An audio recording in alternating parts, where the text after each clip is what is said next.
ஏய் எங்க போயிட்டு வர்ற காலகாத்தாலே? இந்த வாரம் குழுவுக்கு கட்ட காசு இல்ல, அதே அடுத்த வாரம் சேர்த்து தரேன்னு சொல்லிட்டு வர போனேன். ஆமா, நீங்க வேலைக்கு போலையா? மழை வர மாதிரி இருக்குல்லம்மா. ஒரு வாரமா இதத்தையும் சொல்றீங்க.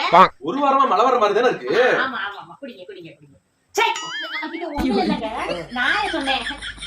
எப்ப பாரு திங்கா தூக்கமாவே நாளை காசி பிடிச்சு நான் இங்க. ஆமா, உனக்கு என்ன ரேசன் அரிசினாலும் பொங்கி வகுத்த நிறச்சு போடுறேன். அப்புறம் எதுக்கு நீ நகர்ந்துக்க போற? வீட்டுக்கே கிடக்க வேண்டியதே. இவ்வளவு சொல்றனே, கொஞ்சமாவது ரோசன் இருக்குதா? ரோசன் இருந்தா எந்திரிச்சிருக்கும்ல. என்ன எந்திரிக்கிட்டாரு பாரு, அப்படியே போய் பார்த்துட்டு சாகலையாட்டம். வெக்கா கட்டது, ரோசன் கட்டது, எந்திரிக்கையா என்ன? வேலை கிளம்பிடுறேன். என்னங்க மழைன்னு சொன்னீங்க? இல்லம்மா, இன்னைக்கு புயலே அடிச்சாலும் வேலை பார்த்துதாம்மா. சரி சரி, பார்த்து போயிட்டு வாங்க. என்ன போல தனிக்கு வீட்டை சேர்த்து செலவழங்கி யாரு விடுறது? பரபர பணக்காரா இருக்கணும், எடுத்து செலவு. நம்மளே அண்ணன் காட்சி ஆச்சு போச்சு. வேலைக்கு போனா தானே கஞ்சி. ஏதோ ரேஷன் அரிசி இருக்க போய் பொழப்போம்.